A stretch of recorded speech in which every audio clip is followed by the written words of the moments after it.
लेकर 7 बजे के बीच में शंकर और पार्वती के भ्रमण का समय रहता है। मेरे देवाधिदेव महादेव माता पार्वती के भ्रमण का समय, भगवान शंकर पार्वती घूमने को निकल गए।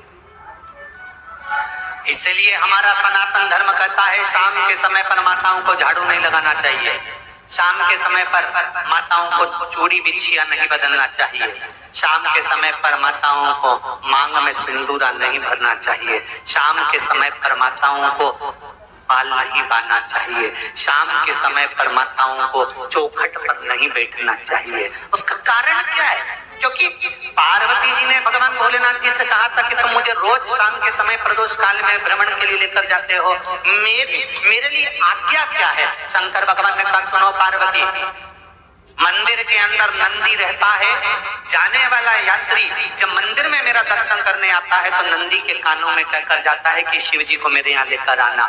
मैं नंदी के अनुसार उनके घर जाता हूँ। मेरा काम है उनका कल्याण करना और तेरा काम है उनके घर की नारी को अखंड सौभाग्यवती का वर प्रदान करना, ये तेरा काम।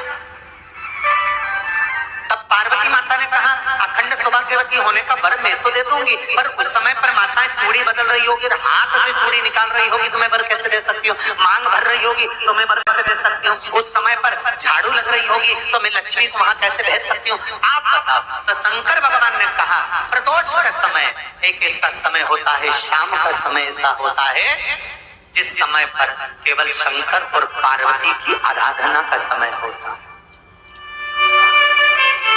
हम तो कई लोगों से कहते हैं अगर आपके यहाँ संपदा नहीं आ रही है, बहुत मेहनत कर रहे हो, फल नहीं मिल रहा, कहीं नौकरी, कहीं सर्विस या कहीं व्यापार या व्यवसाय में कहीं तकलीफ आ रही है, हम सबसे कहते हैं शाम का समय पकड़ लो, शंकर जी के मंदिर में दिया लगाना प्रारंभ कर दो। शिव मंदिर में अगर दिया नहीं लगा रहे हो तो बेलपत्री के पेड़ के नीचे दिया लगा। बेलपत्री और शंकर जी के मंदिर में दिया नहीं लगा रहा तो शंकर जी के मंदिर के बाहर चौखट पर दिया लगा।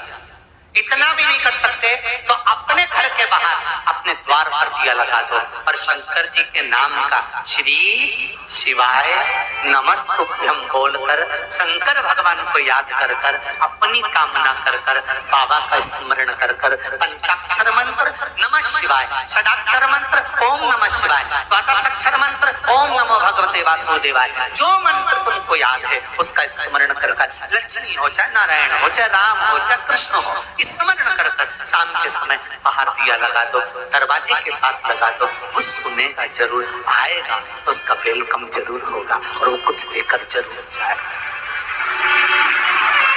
नियम तो बनाओ,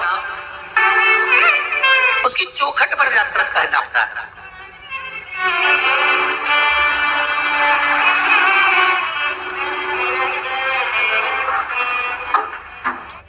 बृहस्पति महाराज ने कहा कि शाम का समय जो प्रदोष का समय होता है उस समय पर इंद्रदेव तुम शंकर जी की आराधना करो। शिव आराधना से शंकर जी जो मार्ग प्रशस्त करेंगे, शिव आराधना से जो शंकर जी कहेंगे वो तुम करना, ठीक है?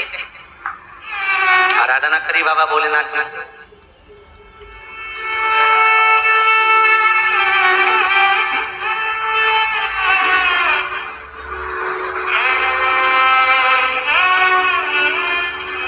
मालूम नहीं था इंद्रदेव को।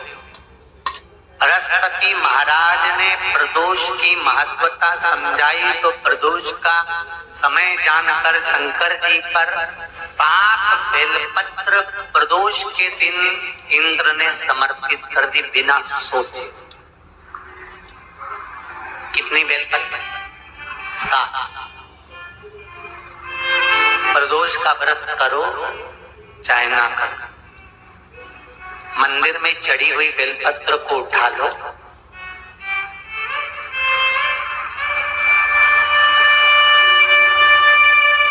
बेलपत्र का ब्रह्म कमल बना लो,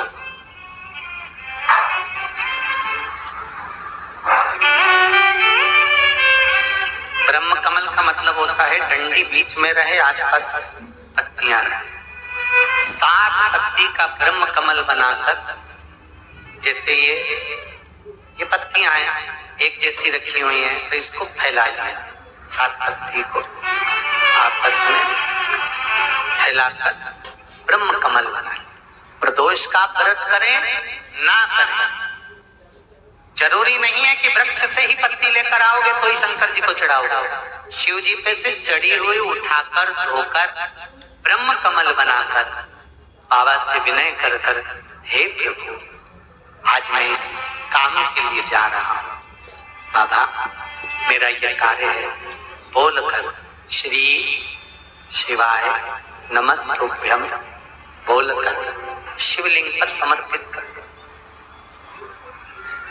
दिन भर के प्रदोष व्रत का फल बाबा एक बेलपत्री समर्पित करने पर ही प्रदान कर देता है। शिव प्रदोष व्रत कर रहे हो उससे बढ़कर कोई प्रसन्नता नहीं, पर नहीं कर रहे तो प्रदोष के दिन या 12 महीने शिवरात्रि आती है। अगर आपको ये वीडियो पसंद आई है तो आप